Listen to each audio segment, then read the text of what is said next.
wrapping up the spring season and celebrating all the athletes. It's always our point to bring you the best stuff with the wins and all the outs. Sports Night is next. Hello, everyone. Welcome to Sports Night. I'm Joe Young. And I'm Howie Shapiro. We're bidding adieu to the spring season. We're finally getting the wrap-up in. And to the 2024-25 school year. Yikes. That's year number 28 on the CTN calendar here. We've been here a bit. So we start with the last Cardinal standing in the spring. That was the state qualifiers for the track and field teams. There were 13 athletes representing Coon Rapids in 8 different events. For the boys team, it continues the tradition of sending a strong contingent to the state meet. For the girls, it was their best showing in years. It was beautiful on Tuesday morning as they opened the meet at St. Michael Albertville. Senior Carnell Robinson qualified in both hurdles events. In the 110, he's within a tenth of a second of his PR. That's good enough for a very solid 12th place finish in state. Junior Lloyd Joitza also qualifying in both hurdles distances. He has a time of 15.43 seconds, which is 24th place in the 110. Girls sent 2 relay teams to state, and all of their qualifiers are coming back next season. We start with the 4x2. They start with junior Solange Barkin and Malia Galama. Freshman Matoria Kamara runs the 3rd leg, and sophomore Danielle Ude handles the baton at the end. They finish 19th in 1 minute, 52.81 seconds. Boys 2 relay teams are repeat qualifiers. This is the 4x2. Goes sophomore, senior. Makai Martin leads off, followed by co-captain Joseph Hauge. Cyril Lafaka and co-captain Lance Hill have the second half. They finish 13th in 129.38 seconds. 3/4 of the girls' 2 relays are the same. The 4x1 starts with Barkin, Ude, and Galama. Are in the middle. The only one not also on the 4x2 is sophomore Amari Royal, who handles the anchor. They post a time 49.23 seconds, take 14th. Carnell Robinson section runner-up in the 300-meter hurdles. No Cardinals getting past prelims, though. Robinson finishes 17th in 40.82 seconds. Joitza will be hungry to get back here next spring. His junior season ends with a 22nd place finish in the 300 hurdles. Boys 4x4 team made up of 3 sophomores, 1 senior. Kevin DeLoach gets him started. The lone senior co-captain Tyler Vossen handing it off to Cyril Lafaka at the midway point. Makai Martin finishes crossing the line in 3:22.62, which is 12th place. Devian Aluka was the Cardinals' only section champion, but he's not able to soar quite as high at state. Finishes 16th place in the high jump, clearing the bar at 6'2". The only qualifier we missed with the camera was Danielle Ude, who finished 24th in the 100-meter dash.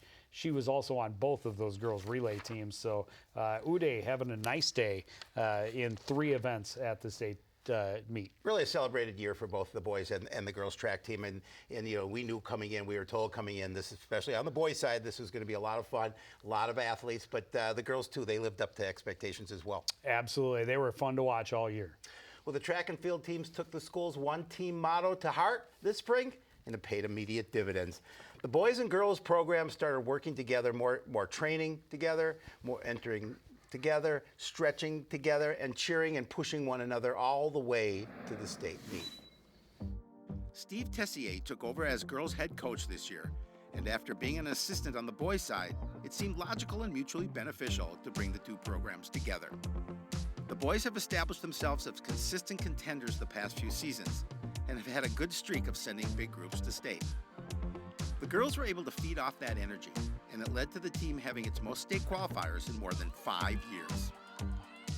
The boys team was stacked, and they came out of the blocks fast. They won 3 of their first 5 meets and were runners-up in the other 2, and that includes several large tournaments. They fell short of their goal to make a state as a team, finishing 3rd at the True Team event. They finished 7th at the conference championship and 5th at sections. They had 8 guys make it to state, including back-to-back appearances for the Cardinals 4x2 and 4x4 relays. Unfortunately, 5 of the 8 are seniors, which will mean big shoes to fill next spring. The girls' team started the season with great numbers, and while they didn't have a ton of team success, They did have a number of great individual performances, and they're really young, so there's a lot to look forward to. With all their numbers, they only had 4 seniors on their roster. All 5 of their state qualifiers will return next spring. Junior Solange Barkin and Malia Galama were on both relay teams that went to the big meet.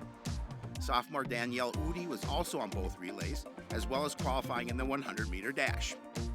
Sophomore Amari Royal was part of the 4x1, and freshman Notoria Kamara was at state with the 4x2 team. So it'll be interesting to see if they can take it to another level again next spring. Yeah, as you look at the seniors, some very big names on the boys' side.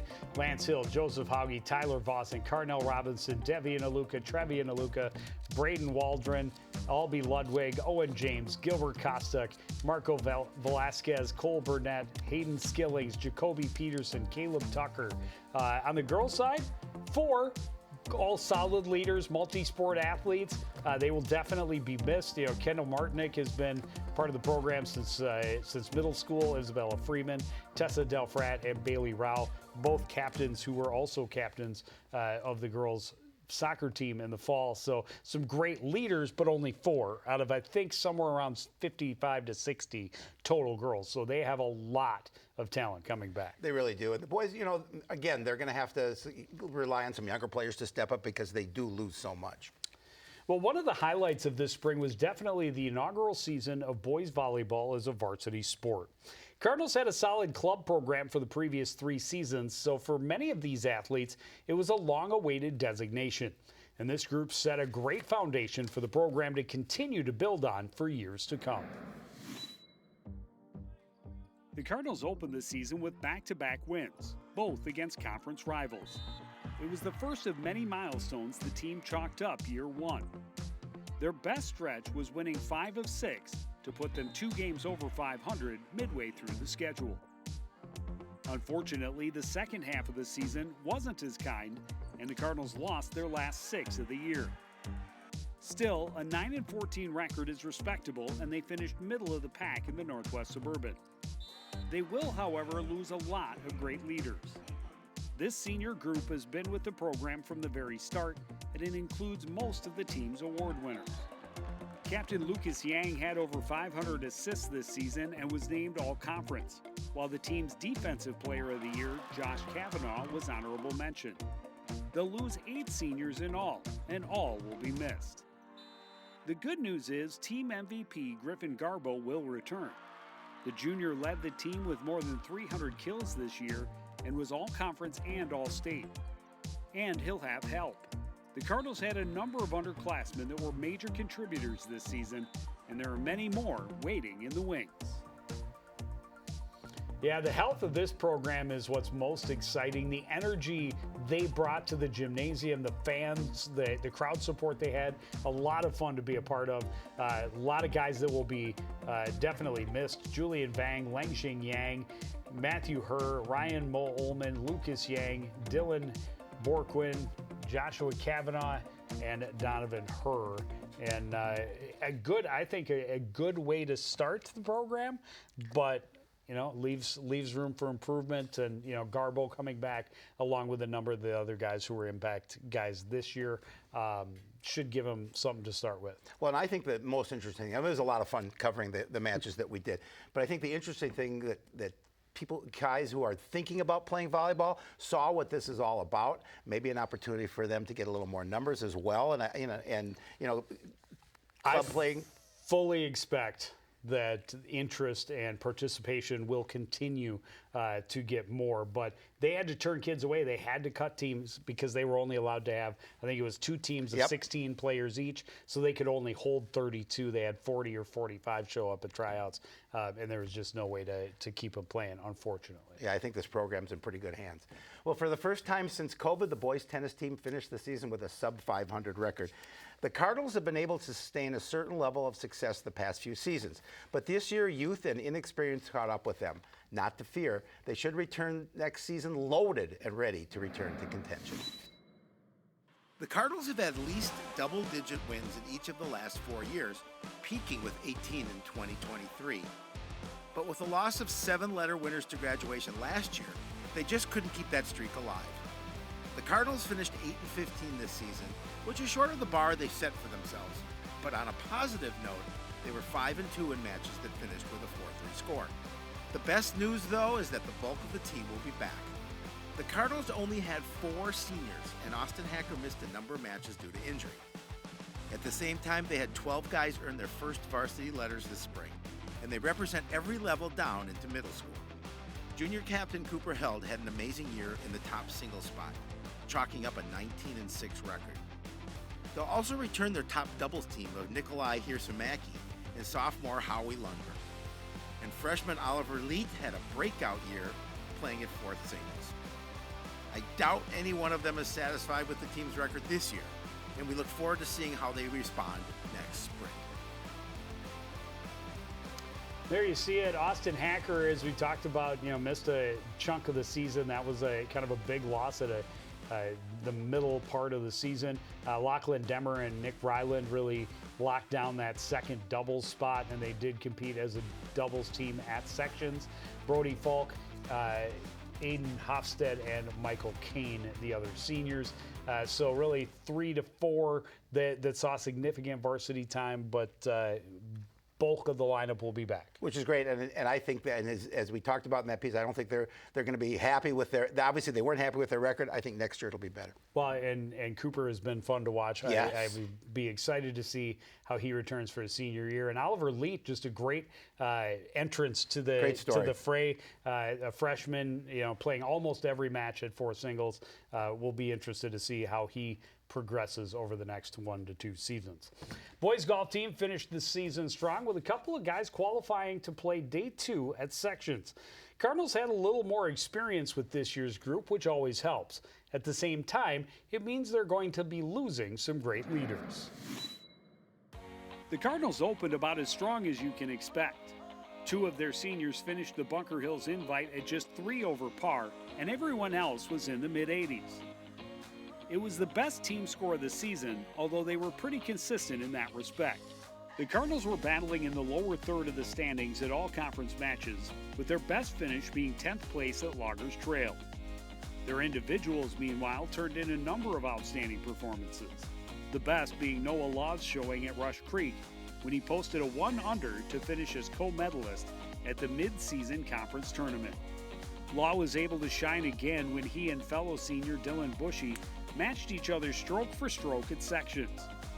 Both tied for 15th place by putting up 77s on both days.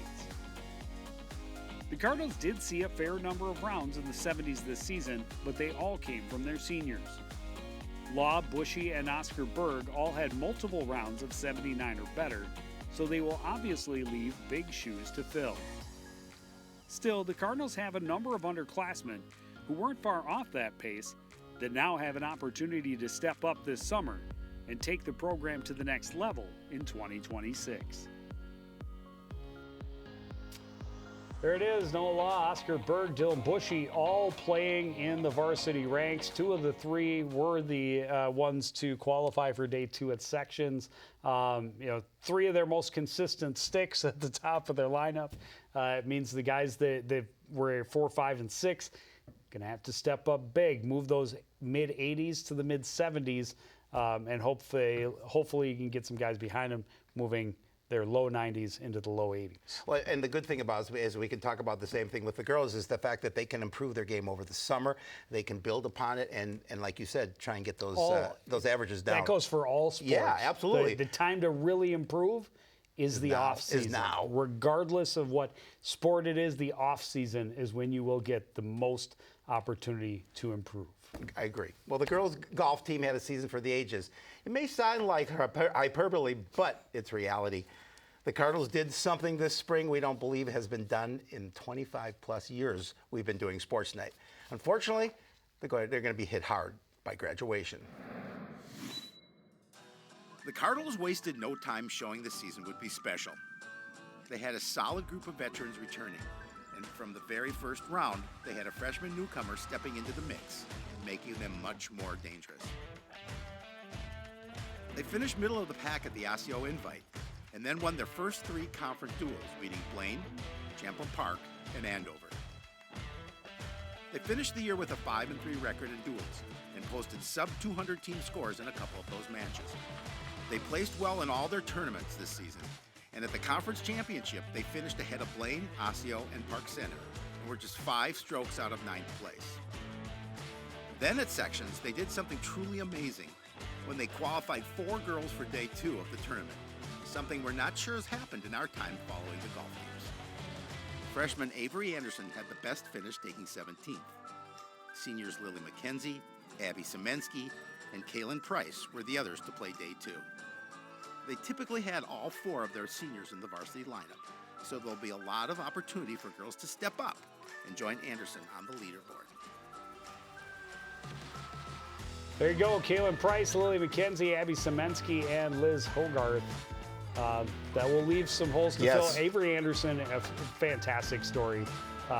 And again, you know, every year you hope to see at least one boy, one girl advance to day 2 of sections.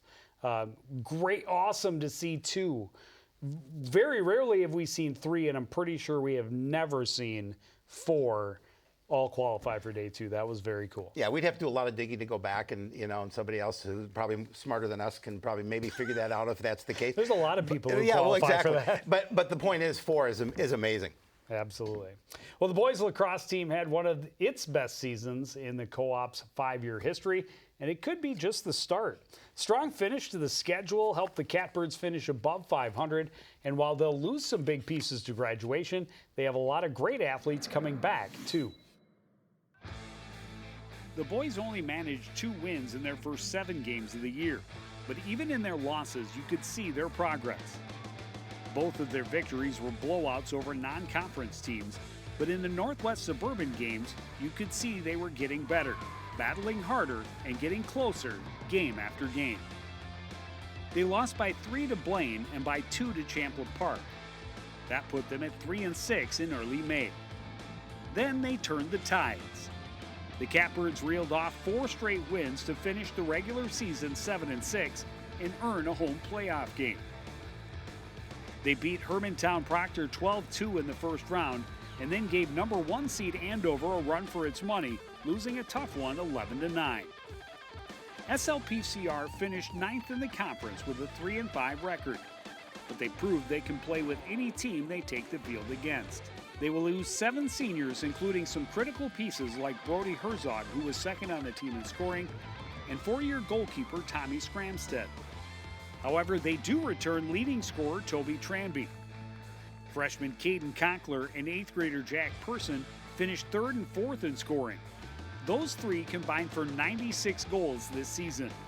And they're really just the tip of the iceberg when you look at what they'll have coming back. There you have them, Brody Herzog, Jake Smolich, Tommy Scramstead, Brock Lewick, James Mills, Asher Ossie, and Danny Quist.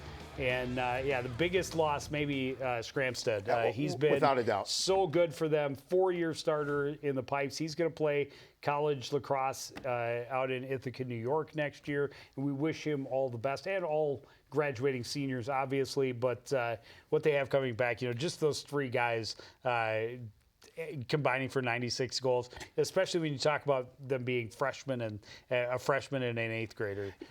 We did a couple of their games, obviously, and they were really fun to watch because they pass well. Obviously, they can score.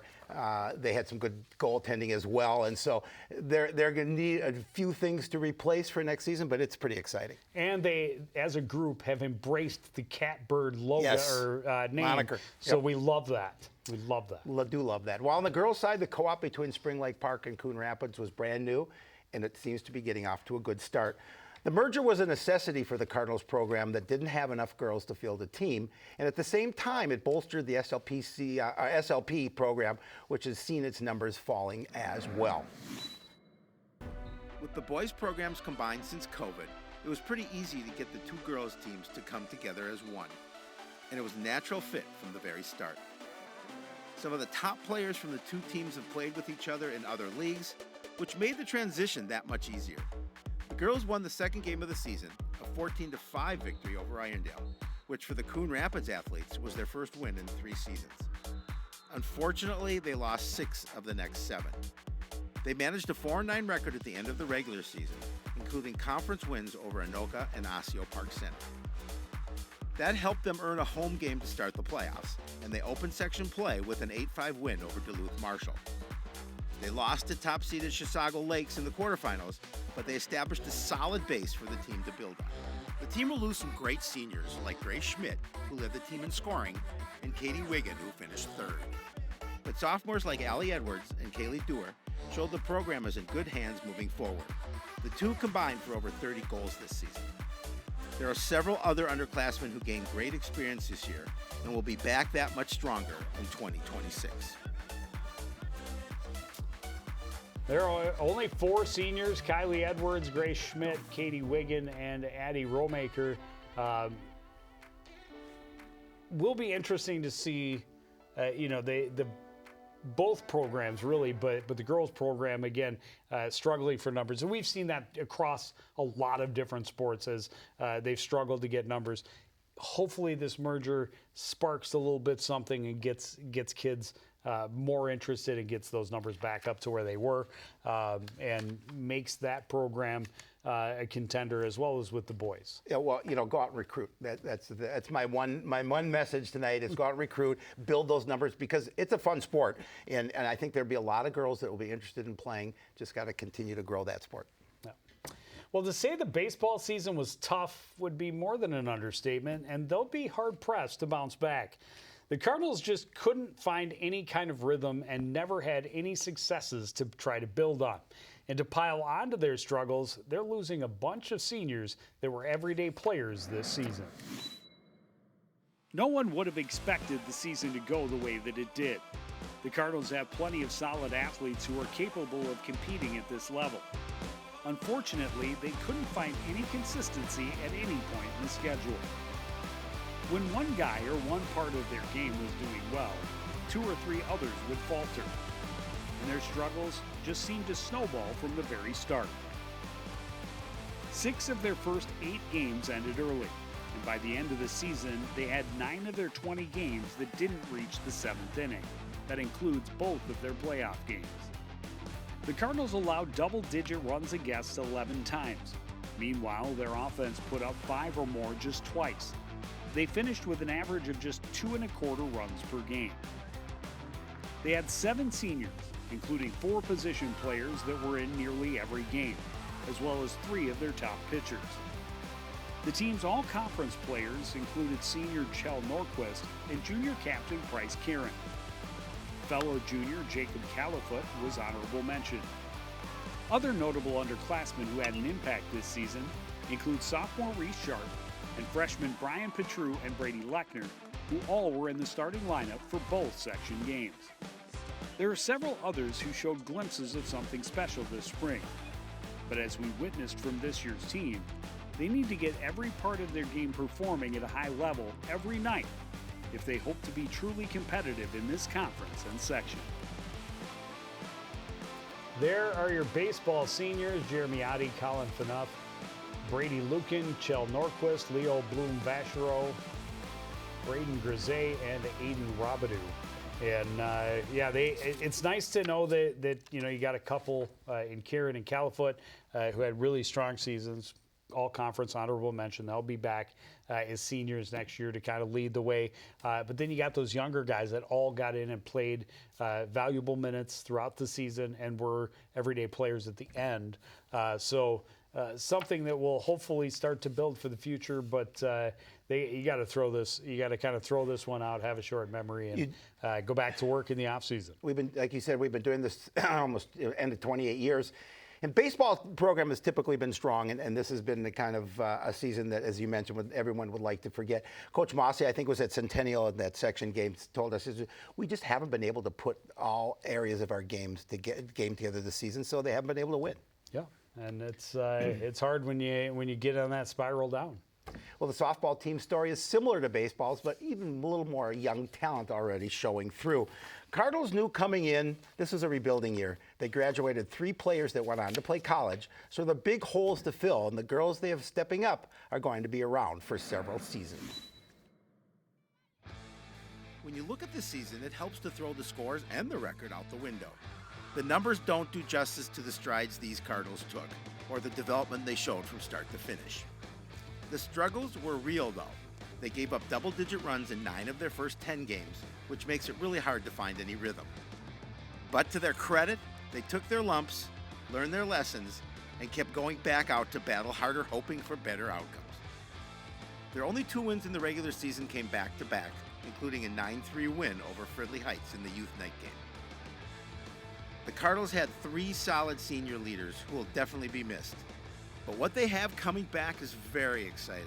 Sophomore captain Pacey Olson was the team's only all-conference player, while senior Ava Kellis and junior Layla Meyer earned honorable mention. And they had impact players all the way down to middle school. 8th grader Bella Fowler played every game, and her classmate Aubrey Erickson pitched a shutout in the playoffs.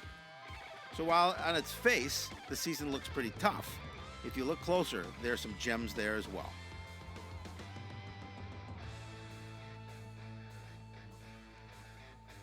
There they are, Addie Folkus, Sophia Bauk, and Ava Kellis. Some great leaders, no doubt, but when you look at any team that only loses 3 individuals, that's good news. When you see how young some of the top contributors are, that's fantastic. Erickson's outing, getting them the section win. A 1-0 shutout win, by the way, which makes it even more impressive. Absolutely. It's not like she was out there just putting up zeros while her team was running the score up. Makes it a little bit easier. No pressure on the pitcher in that situation. She went up there, they just 1 run.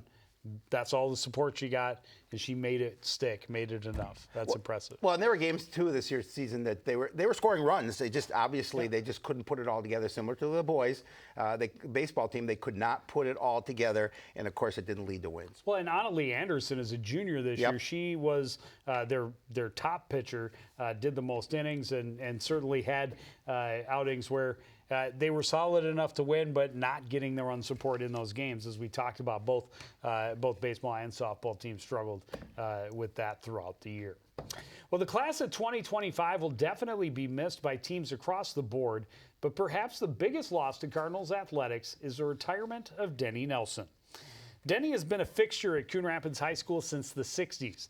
The former teacher and coach finally called it quits at the end of the Nordic ski season. Denny started teaching at Coon Rapids in 1967.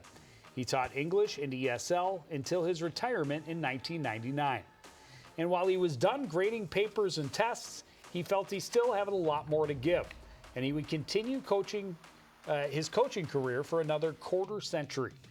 Denny was a head coach of the Nordic teams early in his career, and long after, he continued to return to assist Denny Green right up until March of this year, ending a 46-year coaching run. Nelson received numerous honors as a coach and is a member of the Minnesota Ski Coaches Association Hall of Fame.